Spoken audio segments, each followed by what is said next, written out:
Building a business isn't all glossy headlines and overnight success. It's messy, it's tough, and it's full of lessons that no one warned you about. I'm Nikki Jupp, the founder of Talent Gateway, and I've helped over 100 scale-up leaders to build the right leadership teams, enabling them to grow with confidence. This is Scaling Stories Unfiltered, where founders, CEOs, and scale-up leaders share what really happens behind the scenes. No fluff, no filler, just honest conversations to help you scale smarter. So let's get into it. I cannot probably stress enough, just surround yourselves with good people. And that was always Ian's skill. So he grew his engineering team. Again, the classic, slightly cheesy mantra of just hire people that are better than you type idea. And if you have got a team that you can rely on, it does take a lot of the stress away from things. Today, I'm thrilled to be joined by Christian, a highly accomplished tech entrepreneur and business leader whose experience in scaling companies has made a significant impact on the industry.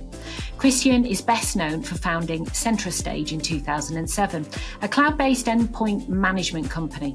His leadership saw CentraStage navigate challenging economic conditions and ultimately led to its acquisition by Autotask in 2014. Following the acquisition, Christian played a crucial role in scaling Datto Inc., contributing to its successful IPO. His expertise in strategic partnerships and revenue generation has been instrumental in fostering growth. Today, we'll explore Christian's journey from founding a startup to leading global tech initiatives. Thank you, Christian, for giving us an hour of your time.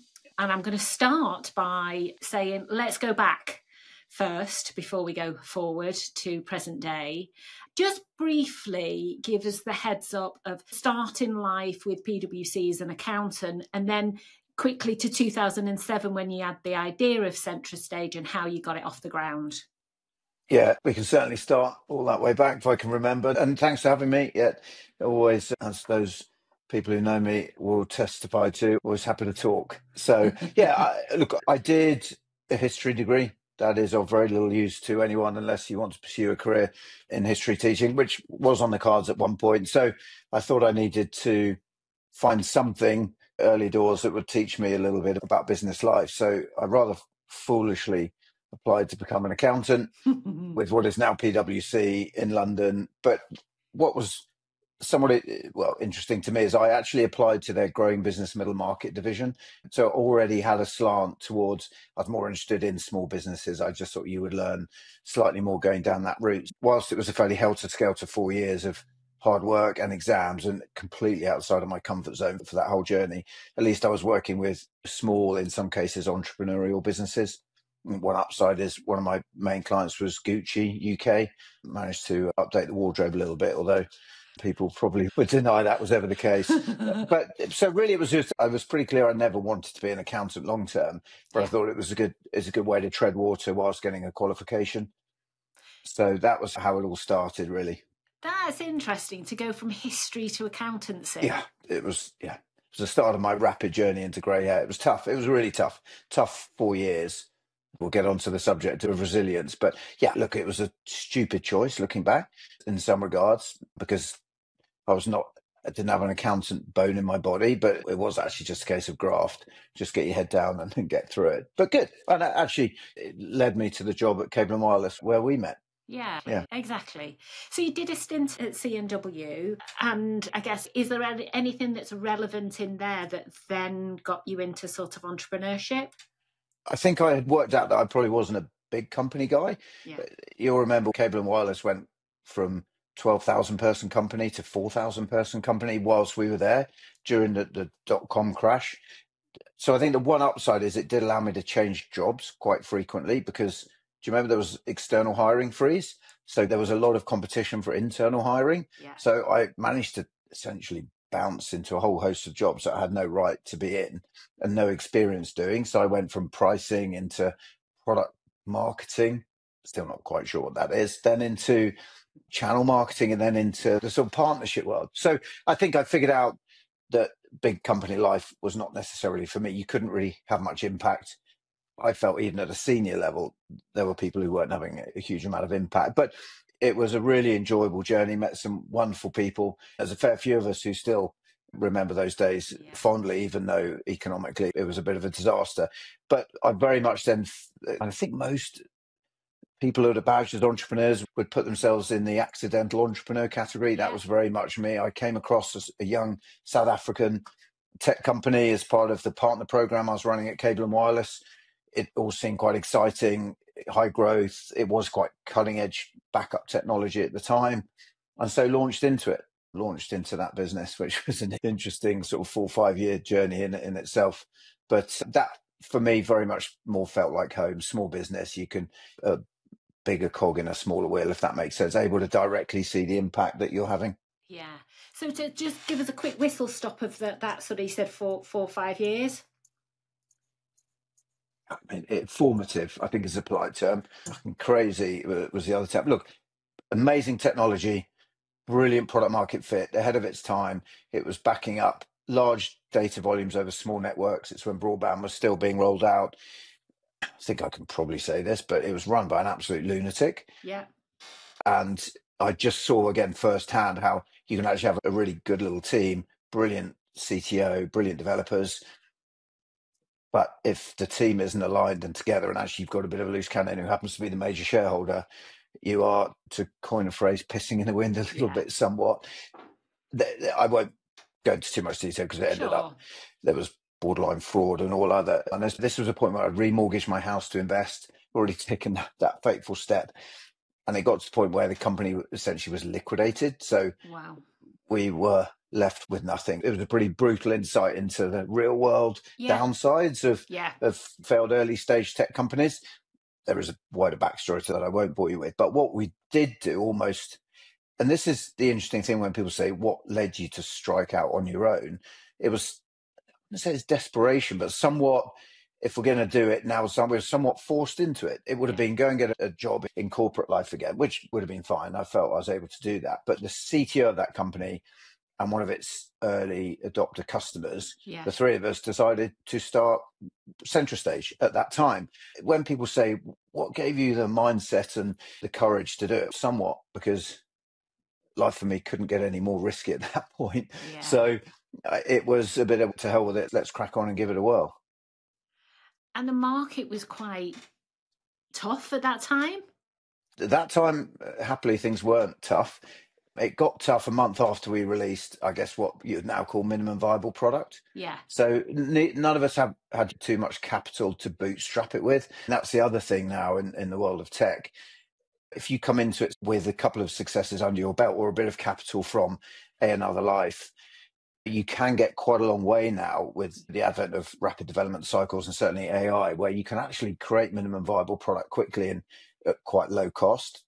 That also makes the market way more competitive. But neither of us have much capital. So we scratched, begged, and well, we didn't actually borrow. We did manage to get it to minimum viable product. But just as we launched, then the financial crash came, literally the month after. And we just made our first 2 hires as well, 2 developer hires, and the market just bottomed out. The only reason we were able to survive is we'd succeeded quite well in the public sector with the backup technology. And rightly or wrongly, I'm not going to make any judgment calls on this today. The public sector still carried on merrily spending for quite some time after the financial crash. So again, way more by luck than judgment. Our early adopter customers were still spending through sort of 2008 into 9. It only really, that tap started to turn off when the coalition government came in and austerity measures kicked in. And we just funded the business through early revenues. We managed to convince some early adopters to part with money. Rightly, some are still customers today, which is extraordinary when you think about it. So that just the happy circumstance that we were chatting to public sector customers meant we weren't impacted as quickly by the financial crash. So again, the common theme of this conversation is going to be around luck and timing. So yes, very bad timing that the financial crash happened, for sure. Institutional finance just dried up for a period of time. If you looking back at the stats now, everyone just possibly like they are doing at the moment, but hopefully it's not for too long. People were just sitting on their hands going, I'm not going to make any investments now because we don't know how hard and deep this financial crash is going to take us. But good old public sector carried on buying our software. We're talking in really small quantities, but there was only a team of 4 that we were sustaining at the time. and none of us had expensive tastes. So yeah, we managed to get quite a long way through 2008 into 9, but then we did hit the point where we needed to raise money, external finance.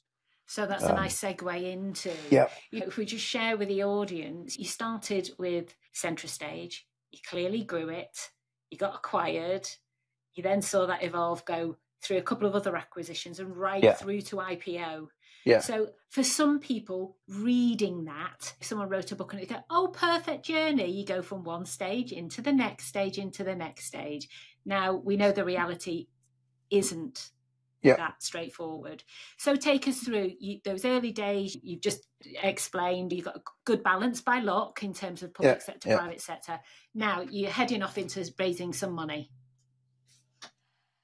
Yeah, and I'd always contest there are very few perfect journeys. Ours definitely has a few traits that are somewhat unusual, and I'm sure we'll get on to cover that. But it's a bit like the Instagram generation. And I know you and I may be of an age where we are natural curmudgeons when it comes to looking at the world of Instagram. But so many people paint an overly rosy picture of these things, I'm sure. Now, a few companies do go on an extraordinary run. You look at the story of the whizzes of this world, but they are such a tiny minority. Yeah. The classic metrics, most tech or software companies don't make it to revenue, let alone past the 5-year stage, whatever it is. I think the key points for us, one, we were largely making it up as we went along. Other than my business partner, the operational one, there were 3 founders. The one who was operational, the CTO, Ian, was and is probably the best person I've ever come across in business. He's not a coder, but he has a very good eye on commercial opportunity and product market fit. Yeah. And he also can talk a very good game, an appropriately good game as well, in painting the balance between vision, roadmap, and product that's here today. And he did have a backstory in the backup company. It wasn't successful, but that was absolutely not down to him. The technology actually went on to do great things and still does today. And it was a bit of Phoenix from the ashes story. One, I was just fortunate enough to have 2 excellent founders, still very good friends. We've been on the journey together, and their ability to attract really good people to go out and raise external funding is quite a big moment. Yeah. It's almost impossible, I'd say, to build a software company without it, because you are manufacturing something, and that takes cost, time, effort, and money. And there's a very live debate now on LinkedIn, which I do follow with some interest, although I try to avoid LinkedIn as much as possible these days. That's, I guess, a topic for another podcast. But there's a real line around just bootstrapping as opposed to taking institutional finance, because there is a real line out there that the route is seed funding, Series A, Series B, Series C. Everyone's got to be going for IPO. I happen to sit in the bootstrapping camp, probably more. The interesting nuance there is Inforcer, where I'm now currently with, and I've been on the board for 18 months. We are on that journey, but it's appropriate because the market opportunity is there. So it's correct to go after the right amount of funding to take advantage of that. But at CentraStage, we were very much figuring it out as we went along, because we'd never done it before, never raised money before.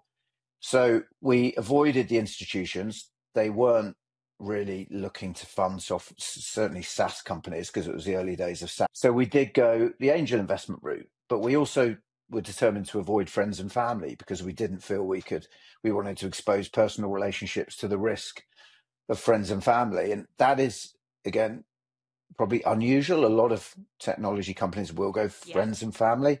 I just think that's fraught with such risk. You are very much mixing personal and professional life there with some potentially massive downsides. So we raised the grand total in our first angel investment round of £259,000. 59,000 pounds. We wanted to raise 260, but no bugger would put in the last 1,000. And we literally did Dragon's Den style angel investor networks presentations. And we were down in Camberley. It was the first one we did. And my PowerPoint skills have never been strong. And I think the person who went before us had a new sort of floor tiling. Then we went, and someone else had this new wonder drug. We managed to find a fine young gentleman. He had just left the city, interested in angel investing. And we were the first company he'd ever invested in. And he went on this whole journey with us as well. Good for him. And we managed to put a little round together of £259,000, because all we needed it to do was just fund the company through the next journey. So we relied on angels throughout the CentraStage run. And in today's world, we'd be seen as like just rabidly unambitious. Right. We raised £1.8 million in the total journey. But what we did do is we were very focused on funding the business from revenue, and partly helped by having a stint in accountancy, we were very prudent and judicious where we spent our money. So I do rail somewhat. I do rail somewhat at the raise money and just spend way too much money in this day and age. When you see these rounds, these Series A rounds of $20,000, I think, what do you do with all that money? How do you effectively put that money to work, especially if you've never done it before? That said, Inforcer did raise a $22 million Series A round last August, and the team are putting it to work incredibly well. So I'm almost learning more now at this stage than I have to date in seeing how you can actually programmatically put institutional money to work. But in our case, we just ground it out. Just early adopters of SaaS, which was a problem in its own right, because we were at the forefront of a wave, and therefore we were only really right for the early adopters. We were the first AWS-based solution on the NHS, I think, used by the NHS, I seem to remember. And at one point, little old CentraStage was managing 95% of devices in UK pharmacies and over 50% of devices in UK GP surgeries. So that just the pressure, certainly on Ian and the technical team, of a breach, it was endpoint management software. Someone literally could have breached CentraStage and brought down the NHS. So you're carrying that burden. And we had personal guarantees over our houses. So the stakes were really high. We weren't just playing with other people's money, although we did have huge respect for all of the angels that invested in CentraStage. And there's still 10 of them today that did enjoy the journey into Autotask, then Datto, then IPO. So we still meet every year for an informal AGM. I still give them wildly over-optimistic revenue forecasts that no one ever believed in, but we have a bit of fun. Yeah, from sort of 2009 to 2013, we raised £1.8 million in total of capital. And other than that, we funded it through revenue, which I think there is a lesson in there for a lot of tech companies. That is not an ambitious route to go. And we were building value in the IP. We were very, I'd say, almost ruthless in not taking on bad business.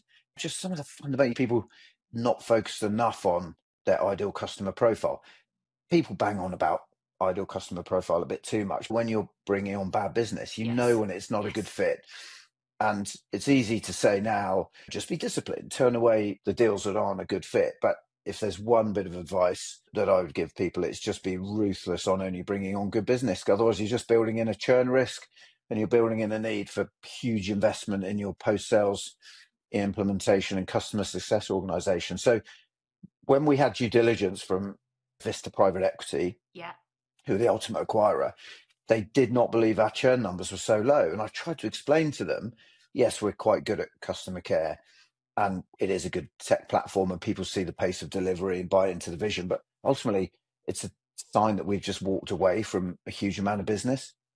So I think that for us was accidental discipline. Looking back, I think we were just fortunate enough to have the balls almost just to say that is not a good fit. We should walk away. Which is tough. It's really tough. When you want some revenue through the door.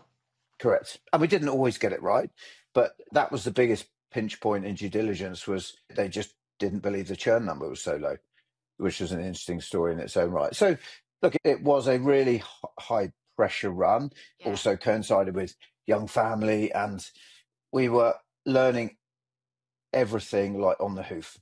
The grand title of CEO, I was responsible for everything other than product, essentially.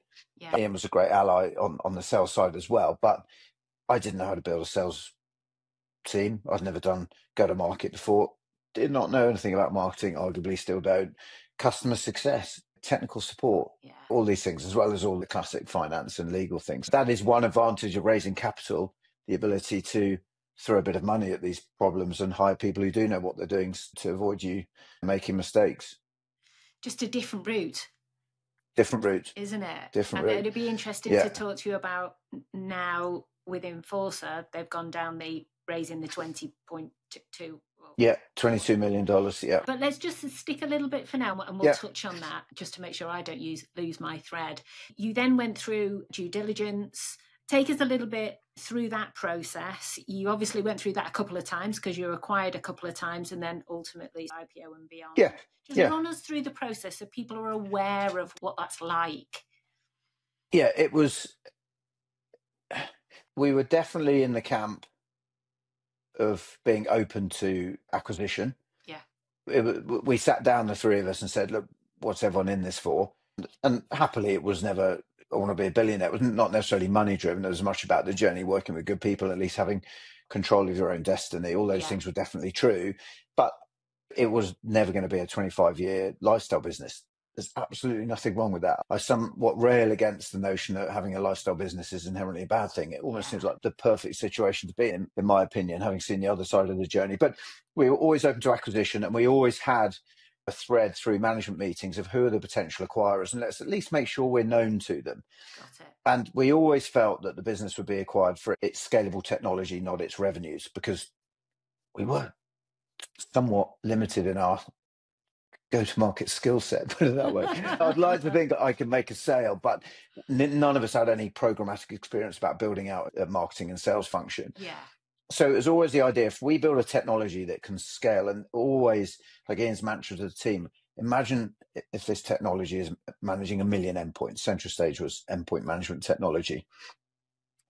Today, it's running on something like 11 million. So we've blown through that. But always that principle of, if someone's going to acquire this business, the valuation will not be based on the revenues of the company. It will be based on what the platform could do in the hands of another organization. That's exactly what transpired. There was a company called Autotask based out of upstate New York that had just been acquired by Vista Private Equity, one of the leading private equity firms. Even 10 years ago, they were on a march, and Autotask was essentially a service now, but for little IT service providers, MSPs.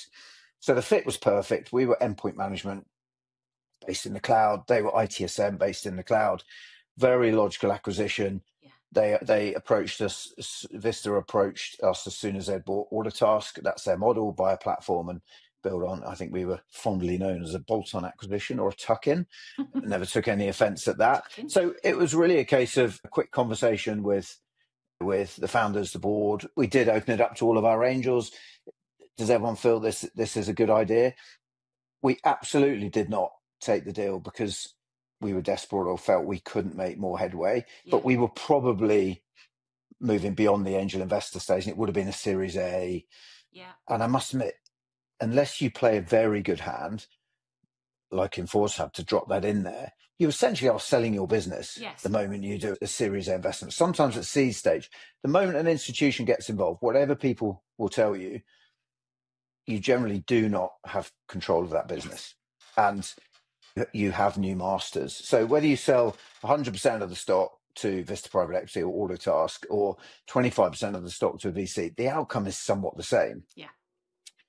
And yet you don't have some financial recompense for all the hard work you put into that date. So it was a really simple decision, partly because the market fit and the logic to the deal was absolutely spot on. For all our shareholders, they got the opportunity to roll into a Vista-backed company, which was quite exciting for them. And we had the choice to stay or go. And the nice thing for us is we somewhat put it out to the team. We were about 30 people, so not a big organization. And everyone was up for joining Autotask. I'm not saying we retained 100% of the staff over the first 12 months, but some are still there. For Ian and I, then, it's that classic question that people always ask you: what was it like no longer being in charge? And I'm like, it was bloody great, because every month we've got to make payroll. Where's the money coming from? Have you hit the sales number? Yeah. And I think for Ian, there was a lot of pressure on him because we went from 5 salespeople, a couple of them were decent, to 85. Wow. So suddenly, from a technologist perspective, you've got your platform, and private equity want to make a rapid splash with these things. So it was, let's enable this team of global sellers, and let's take CentraStage to market as Autotask endpoint management. And it was chocks away. it was pretty wild. And the tech team are having to scale. Yes. They're having to build features more rapidly because we're getting input from all of these new customers on the feature sets. It was a real test of their ability to scale the platform, scale the feature set, whilst keeping the lights on, keeping it secure, building integrations with the Autotask platform. So it's a pretty wild time. On the go-to-market side, we were somewhat taking a knife to a gunfight in terms of features, but the logic of the integrated story resonated. So yeah, we took it from tenfold revenue growth in 3 years. But and as for no longer being in charge, that was a blessing, but you do lose, obviously, a degree of control. Yeah. So I think our story is relatively unusual in that we stuck around, collective team, but certainly as the two operational founders, and actually, on the whole, really enjoyed it. They were good folks, and importantly, and you'll probably know this, know me a long time, like we had a laugh. Yeah. I know it's the least strategic thing to say, but it's like with Inforcer, if you can't have a laugh with these people and taking a reverent view, we're not saving lives, are we? Selling endpoint management. No one grows up as a kid. What do you want to do when you're growing up saying, I want to build endpoint management software? That just doesn't happen. I must admit, working with MSPs has been like a genuine joy because they are all accidental entrepreneurs. Yeah. It's not big business or enterprise stuff. Some proper characters at Autotask. So I think culturally we fitted, and it was wonderful, I think, for all of us from CentraStage days to see this thing take off. Yeah. Wasn't without its downsides for sure, and it was pretty wild at times. The biggest challenge was keeping control of bringing on good business. The result is just because 85 sellers only control 5 sellers, let alone 85. There was a bit of a problem in we brought on some customers that just weren't a good fit. We struggled to scale support quickly enough because how do you do that? There's always a lag. There was some challenges there, but it was a heck of a time. And then Autotask was merged into Datto by Vista.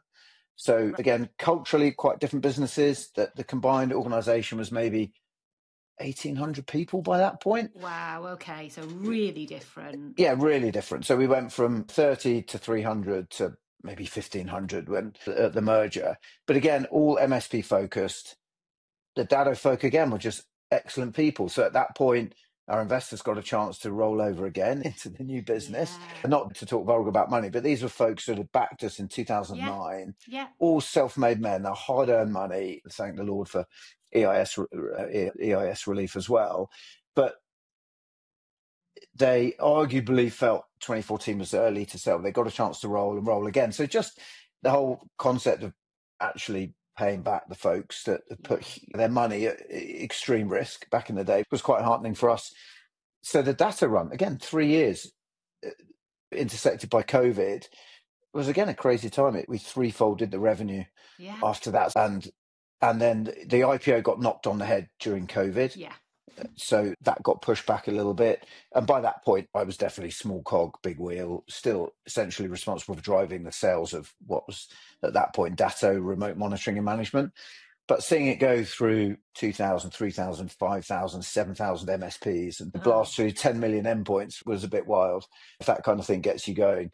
But by the time the IPO came around, and it was fascinating to be part of that, although I'd be lying if I said I wasn't a lot more than a casual observer. That said, what was also quite heartening is the Datto RMM revenues, because if you have presence on the endpoint, there's a lot you can do with that through the MSP channel. It was, I'd say, disproportionate influence to the IPO valuation compared to some other revenues, which was quite nice, but probably slightly dull fact.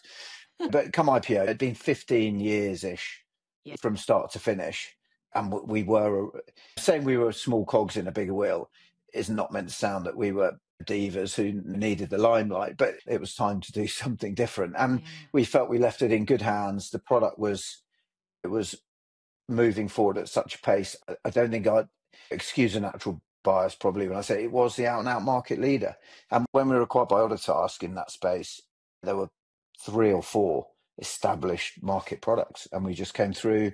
I think that the term is it was a bit of a red ocean sort of swap out world, and the whole strategy of just fill the feature gaps and then overtake and innovate, we got there. So it sounds much more by design than it actually happened. We just cracked on and applied a lot of the same principles through the process. And if you work hard, if you listen to the market, but don't overly listen to the market. My co-founder was always of a view that listen to customers, but don't build what they ask for. Interesting. If that makes sense. So look, a large part of it is down to his ability to just spot a market trend. And just, he was a real early adopter of UI UX. You can put 4 products, you will have seen this, 4 products do exactly the same thing. 4 recruiters that essentially do exactly the same thing, but the actual user experience and how they deliver the feature set or the service can be completely different. And that really counts. So we spend a lot of time on that as well. That's interesting. I see that sort of from obviously from our angle as in that whole sort of executive search recruitment space, not enough time is spent on the user experience from an employee perspective. Yeah, it's very interesting. So in terms of scaling the business, you get to IPO. How does that feel after? It sounds like it was fast, furious, fun, all the Fs. What did it feel like once you were IPO? Yeah, I think because if you read the blogs and the influencers, that we're going to go Series A, B, C, D, and then IPO. Yeah. As obviously didn't happen in that sort of linear, and very few do. I'd love to know the stats, and I'd say it's almost unheard of. I know one. I know one other. I think they're at D. Exactly. So we essentially had a 7-year journey before we got acquired. But what I've come to realise is that actually, in chatting to in private equity circles and love them all over them, they are a foundation of the tech world. Yeah. But the fact that we stuck around and made a real success of it and stuck around for 2 different runs is quite unusual. And actually hopefully this doesn't sound arrogant, but we've got more credit than I thought we would get for that. Yeah. I thought people would see that we were losers who just didn't know what else to do and should have gone off and started something else. Whereas we actually loved playing with someone else's money. Sounds awful, doesn't it? But just having de-risked lives a little bit, maybe because we had started CentraStage in such a difficult time off the back of a failed entity through no fault of our own, and having lived that life that very few people live these days in the tech entrepreneurial sector, of having personal guarantees over our house. And at one point we were 3 days away from making payroll, and the only way we could make payroll was getting the R&D tax credit back from the government. So some real squeaky times. Having those 2-3 year runs and then IPO, I think because COVID intersected it, took a lot of fun out of life for me. I actually enjoyed just the downtime and chilling with the family, but I enjoy being out on the road and all the rest of it. So I think by the time IPO came around, I was fed up with working from home, and we all watched them ring the bell from on our Teams, on our GoToWebinar, and we all had little bells, which is really sweet of them to send little Datto bells out. We all rang our bells. I was ready for a change, I think, but it didn't take away how proud we felt of the fact that our little product, born in rural Buckinghamshire, was in my garage, was part of a successful IPO story. And that's then subsequently been taken private by a company called Kaseya and still lives. And some of our investors, and again, hopefully it's not sort of vulgar, we won't talk numbers, but the concept of having reinvested and backed ourselves all the way through the journey. But I then tapped out at IPO. But some of our investors were in all the way to the Kaseya. The Kaseya take private. So they invested from 2009, Autotask sale, Datto merger, Datto IPO, Kaseya take private. I did make that lot. I did get them all a mug made up with all the logos on through the journey. So quite nice. Good folks. I was ready for a change. Tried to take a year out to live some sort of international playboy lifestyle, but after a while, the wife was like, "Will you just go out and get another job?"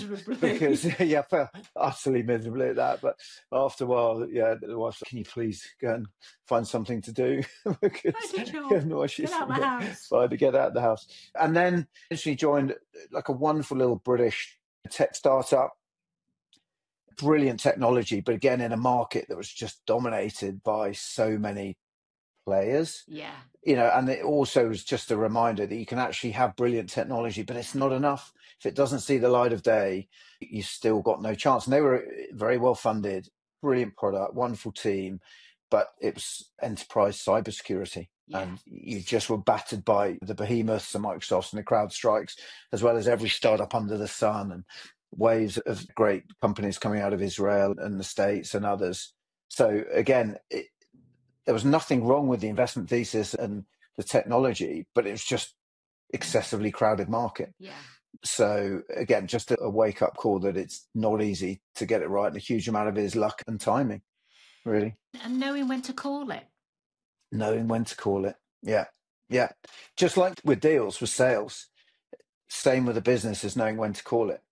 I don't know how you do that if you've got personal guarantees over houses and the rest of it. I thank goodness we were never in that position. We did probably get close, even though we didn't realize it. I think that would take extraordinary courage and insight to call it. Yeah, I guess it's, anyway. Thankfully, Yeah, let's not think about that. But go on, you go. No, after you. It continues to every little step of the journey. And then I went back to work with Ian in early 2024 at a wonderful British success story called 1E that was founder-led and owned all the way through till 2022 or 2021 too, when Carlyle Private Equity got involved. Incredible British tech success story, and it just shows you can do it by bootstrapping it. If you've got a good product, your cheapest source of funding is revenue, and that chap had control of that business all the way through for 15, nearly 20 years, and played a really good hand before private equity moved it to the next level. And so that year we ended up selling that company to TeamViewer, which great piece of British tech, now in the hands of a much bigger organization. I'm sure they'll do great things, but there are stories out there where people have just decided to bootstrap, to maintain control. You just never. You're highly unlikely to grow anywhere near as quickly. Yes. But it is possible to, and this is the conversation we have and had pre and post Series A at Inforcer. We have the ability actually to move to profitability, which some companies never seem to get to, which is always a bit of a worry in my mind. Yeah. I do worry a little bit that certainly through the heyday of 17, 18, 19, 20, before COVID, and valuations did become crazy, that almost the only route was seed, Series A, Series B, Series C, Series D, and that was getting all the headlines, and you're somewhat a loser if you didn't follow that trajectory. I think since then, people were signing horrendous term sheets. You must see some of the stories where, founders that liquidation preferences and who don't understand term sheets, like the perils there are legion. And so I think there's a real comeback of the power and validity of bootstrapping, and that bootstrapping covers quite a broad spectrum, but just the ability to raise sensible capital that doesn't see you lose control. Yeah. That's not so easy to do. Just raise money from winning customers. That's essentially was the CentraStage model, but easier said than done, especially now in a subscription economy. Yeah. If people want to pay monthly, that is brutally difficult to brutally difficult to build a software company on that model, or build it quickly. Setting out your stall, your strategy early doors, and like you were saying earlier, having those regular conversations as either founder or co-founders about what are we in this for. So again, going back to the textbooks, it's you start with the exit in mind and you follow that North Star, and in reality, it's just having a clear strategy to start off with, but then checking in regularly. Is this still the right strategy? And I've seen it many times where people have gone, particularly for the Series A, raised, that's A or pre-A, and raised 5-10 million, 2 years, and that's it. Yeah. It's all spent. But also I think there's the concept of the serial entrepreneur. If you're doing it for a second or third time, whether you're part of a business now but not one of the founders like I am, or one of the founders, clearly the more times you've done anything, the less likely you are to make mistakes. But also it's there are also a lot of entrepreneurs who are somewhat in a market that they don't know. We were in backup and we thought there was an opportunity in endpoint management just from conversations with clients. So just the advantage of either having relatively intimate knowledge of the market and the market problem you're solving, or at least bringing in some folks, trusted folks who do have intimate knowledge. So again, to come back to Inforcer too much, but that's been an extraordinary journey to be part of. But the 4 founders there absolutely understood the market problem because they'd been in and around the MSP space. Some had been in MSPs and run MSPs, and the others had been in vendors focused on the MSP space. So that they did have a really clear vision that has proved correct. Whereas in CentraStage, we constantly pivoted and adapted to what we were finding out on the fly. So the whole notion of just constantly revisiting, what you're in it for as individuals, especially as founders, and constantly just revisiting, are we solving a market problem that people will pay for? And are we solving it well enough that people will prefer ours over the competition? It's just, that is table stakes. If you don't do that, you will just plow an incorrect furrow, and you're just not going to make sales. Well, you may make sales, but you're not going to develop the product in the right way, which means you can retain your customers. And there's always a fine line between, I always laugh somewhat when people rail against salespeople selling on roadmap. If you're in an early stage business and you're not selling on the vision of the company and the near-term roadmap, my personal view is you're never going to get anywhere. And customers deserve to know and want to know, if they're looking to be with your software platform for 3, 5, 7, 10 years, even if they're signing a 1-year contract, they don't want to be on it for just 1 year. So it's an imperative for me that your sales organization can paint the near-term roadmap, medium term, and the vision of the company. This is, if you join us, this is where we're going to go together. So there's a few things that, and if that message doesn't resonate, then you're barking up the wrong tree, and you either pivot or you pull the plug. Yeah. And that's beautiful segue into my next question, which is all around building and expanding a team, getting the right people on board. What have you learned on that side of things? Where have you been burnt? Where have you got it? Do you think there won't be a magic formula? Share your sort of experience in and around. Yeah, it's definitely not my sort of area of expertise. I think I'm a bit of a nightmare manager because I'm not particularly process oriented, and can be slightly scatterbrained, I guess is the term. It's funny, when I hung up my boots at Datto, so at the end of a 15-year run, like the usual emotional post on LinkedIn, and it was nice to read. There were a lot of comments that came in off the back of it, and I think if you put those into ChatGPT now and ask them to summarize, no one's saying such a strategic thinker or such an inspirational leader. It's basically you're shit at PowerPoint and you like a few beers. That was essentially, if you summarize the comment. I think I'll let LinkedIn speak for me. Say I was, and still think I am, okay on the ideas. I think I have a reasonably decent handle on the market opportunity and how to marry up. I'm also a big believer in marginal gains, the sporting concept of marginal gains. If you just constantly reevaluate and iterate and remove bottlenecks and optimize things, that does compound up to material gains. So I think I'm reasonably good at marrying up the macroeconomic trends, almost like what is the market problem we're trying to solve and how do we solve it now in an appropriate fashion to win someone's business and do just enough to warrant, hopefully more than enough to justify their renewal. But my operational execution is poor. I know driven people mad over the years. So that's not a dickish way of saying I'm just the ideas guy, but that's what I'm saying. I had a stage at Datto where I ran the EMEA business for Datto. They were incredibly desperate at that point because they'd had a candidate just take another role. And so they came to me and said, "Oh, Christian," they literally said, "Look, we're desperate. We have no one else." The cleaner said no. So can you take on the role? So I took on, but I did it on the proviso of, look, I will do it, but as long as you start hiring for my replacement right now. So I think I rallied the team. There was 250 odd in the team across all sorts of different departments. And I think I set a pretty good course and definitely fostered an open culture, and there are no dumb questions and everyone has a voice. But it was quite funny when the candidate who eventually replaced me came in to be interviewed by me. He did, I think, quite pointedly ask the question, "I'm just intrigued to know why you're interviewing me for your role and why you don't want it." And I hadn't quite prepared for that question. So I did say to him, "Look, I'm just possibly not the best person to scale big organizations." It is the thing. So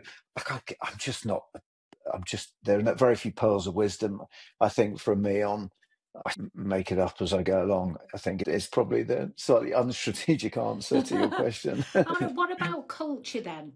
So you talked about it as you got acquired, and in your words, you described them, they were just a great bunch of people. Yeah. But can you put that in a little bit more colour around?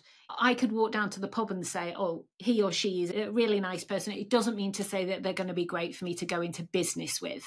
Culturally, how did you see the business evolve? Why do you think it worked successfully as you grew from your 30, couple of hundred, then 1,500?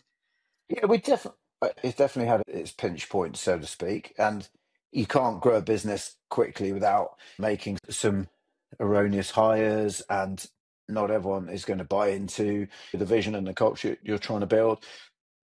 Yeah, and I must have done thousands of interviews over the years. I always tend to focus on I'm not probably the best interviewer, but I'm always interested in, do they have a passion outside of work? Yeah. Because the number of people you speak to or CVs you see where I'm passionate about endpoint management, I'm like, hey, that's a lie. Or if you are, you're a bit of a wrong one. Although there are some people out there who love endpoint management and they're not wrong. But people who claim to be passionate in work, and what's your passion outside of work? And look, rightly or wrongly, I'm a big believer in the virtues of sport or some related pursuit where they have actually had all the classic, I sound like a right old codger now, but talking about resilience and fortitude and teamwork. But that is the case with some level of competitive sport. And that doesn't have to be high level sport. It can be five-a-side footy, but just someone who does something in their personal life which shows a degree of passion and resilience and get up and go. Yeah. Because otherwise it's hard to tally why there'll be an absolute machine in the office. So that's probably a bit old school and out of fashion now, and it doesn't mean that's a must have. And they could be really passionate around croquet or sewing, but just something that they light up about in an interview other than endpoint management, obviously. But I don't think it's rocket science. I think never ask someone to do something you wouldn't be prepared to do yourself. It is all the classic tropes. And just ensure that people genuinely feel able to table anything with you and with your leaders, and actually really challenge them on that. And again, it sounds like I am stating the bleeding obvious, but sometimes you have to really push some people, probably the majority, I'd say, to be really open. Yeah. Some will never be really open, but in all of that journey, I think generally we took the approach, certainly at CentraStage, in that, we are a small business. We're not growing that fast. So we may challenge your career aspirations because you may want to do either a lateral move or a promotional move that we can't offer you, but please come and speak to us about it, because we can tell you if we're planning something. Yeah. But also we can probably find you a great job externally in cooperation with you rather than you having to do it secretly.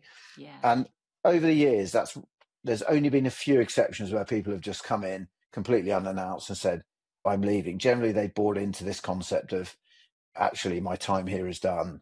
Which is good. And I think it's one of the things I'm really good, probably most proud of, where people would come and talk to me or the team first and say, look, I'm thinking this maybe isn't for me. And just comes back to open conversations. If people feel they can have open conversations, and a lot of that comes back to just assume positive intent. That's the one key principle that I always try and drive into all the teams and live my life by, and all my kids about it, is just look for people who assume positive intent. And I'm pretty good at sniffing out the ones who don't have that ethos, and they're often the ones that bring politics, almost invariably the ones that bring politics. Yeah. And I'm conscious this has descended into the usual tropes from the old middle-aged bloke. People can overcomplicate. It's so easy, and I see it all the time. Just keep things, like a classic example in the world of VC and private equity. They love a pricing conversation. Let's release new SKUs and we can productize this and charge more money from it. And I'm like, guys, honestly, bollocks that. The moment you introduce like even one more SKU, one more product line, the complexity it builds into your business is disproportionate, I think, usually to the value you get. You can get a heck of a long way. We just had good old CentraStage, and over that whole time, it was the product developed, but a single price point. This is what it did. The message did evolve, but it didn't radically change. maybe that's part of the problem. But yeah, so I think just keep it simple, and people management is pretty simple as well. Don't lower the bar. Yeah. Go with your gut feel. If you don't hire out of desperation, don't recruit customers out of desperation. It is the basics. It's just incredibly hard to. It's like our personal lives. We all know we should do our 10,000 steps and not eat 6 Mars bars a day, but it just comes down to discipline and pattern recognition and sticking to the basics.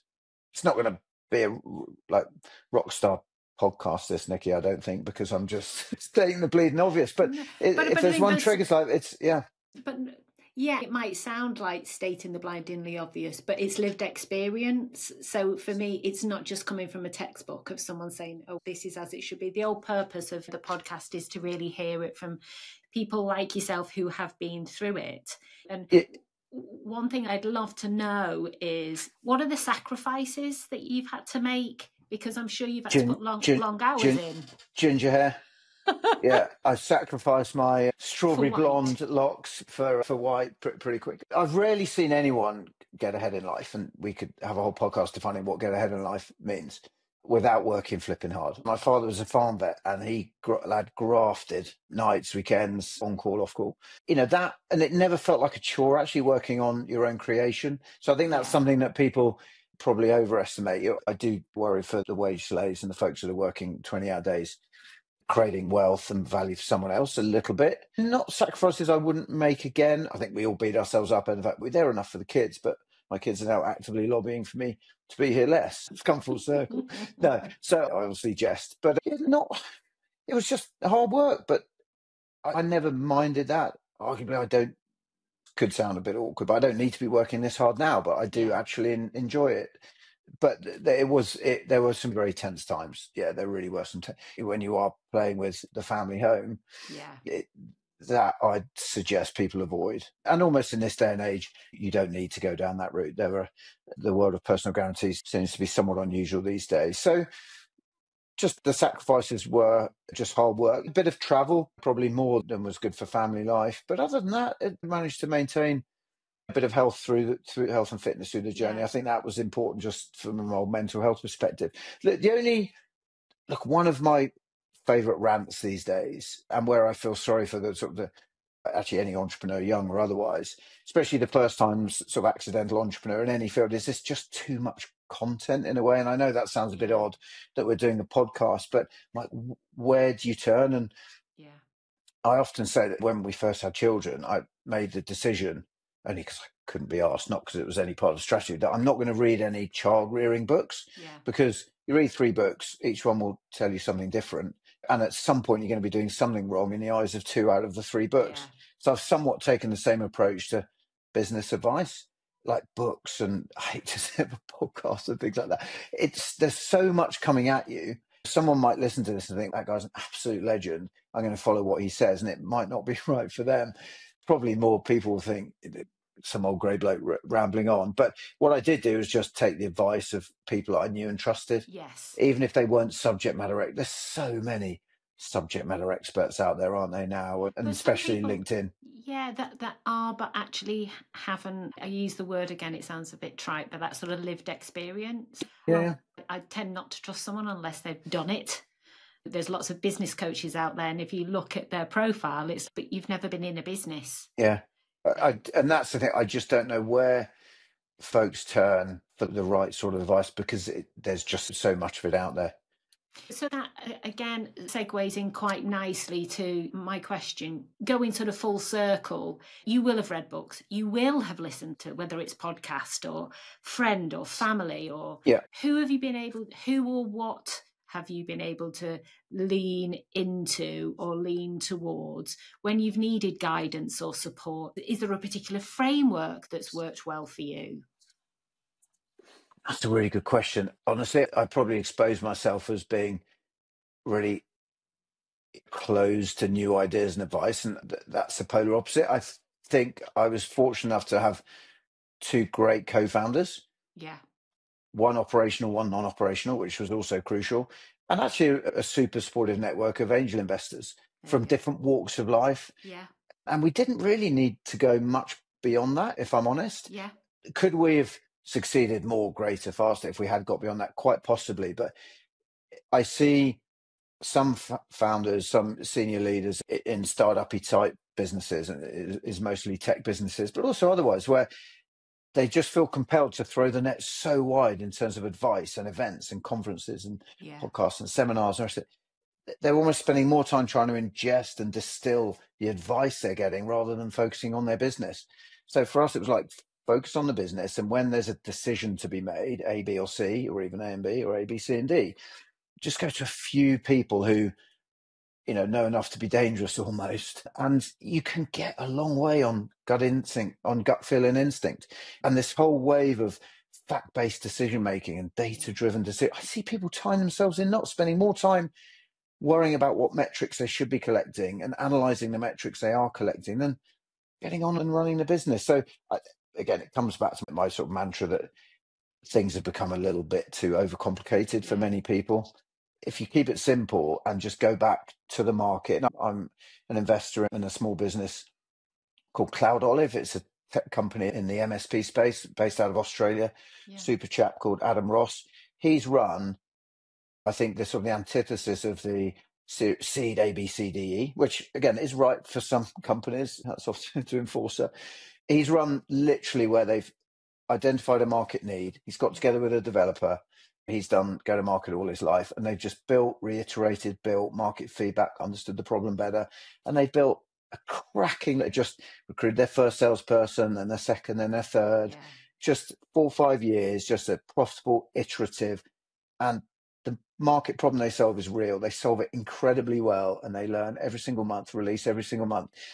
It's just a really good story, and that in this day and age is as credible a journey and as the Inforcer journey. And I think that's the point. It is just it's people know what's right for them. I think it's probably, but these are easy things to say, aren't it? When you're in the weeds of it, it's hard probably to see the wood for the trees. I think that to me sounds like decent advice. So if you were giving Christian advice when he was starting out again, is that the advice that you'd give him?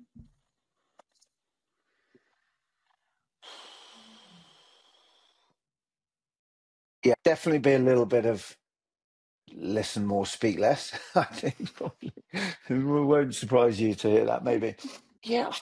What advice would I give myself? It's going to sound awful, isn't it? But I think by and large, we played a reasonably good hand. But I'm happy to say more by accident than by design, more by luck than by design.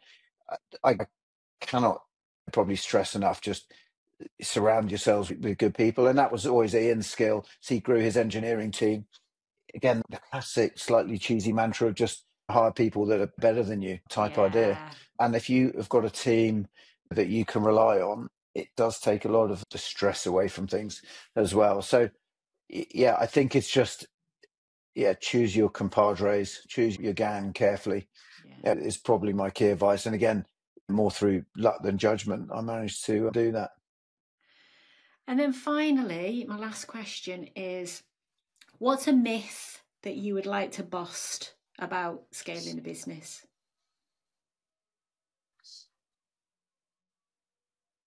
That there's the perfect pathway or trajectory for it. I think this is probably not rocket science, don't believe the shit you read. No journey is that perfect. And I think be very judicious about taking that first step into institutional finance, unless you can absolutely read a term sheet with real insight and skill. I think institutional finance is not the be all and end all. That headlong seed ABCDE an IPO is the absolute exception to the rule. And I think also, I know you asked for one thing, you can have a really good experience after selling your business. It's just different ownership. And if you're up for the ride and you throw yourself into it and you make yourself coachable and manageable and can cope without being the boss anymore, it's probably the question I get asked the most. What was it like not being the boss anymore? It was bloody great. I think on the whole. But you were with good people. With good people, who valued us, valued what we had. And I know that isn't everyone's experience. So, I just think, it's true. The myth to bust is that there is a perfect path and it's somewhat formulaic.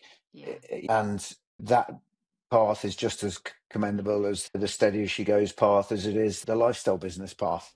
As we come back to Inforcer every weekly meeting, we say we've got to enjoy the ride. Otherwise, what are we doing it for? Not always easy to do, and there were times when that wasn't the case, but by and large, I think we did have a laugh. Some of the stories, not one for this podcast. Just because maybe that's another podcast. Exactly right, yeah. Oh, yeah, good wonderful. times. That's fantastic. And thank you for sharing that. It has been a joy, as unsurprisingly. That's it for this episode of Scaling Stories Unfiltered. If you got value from today's conversation, hit the subscribe and leave a comment. It helps bring more real stories your way. Got a scale-up challenge, a story to share, or want to recommend someone I should interview?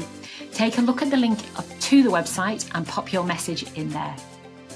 In the meantime, keep scaling, keep learning, and remember, you're not alone on your scale-up journey.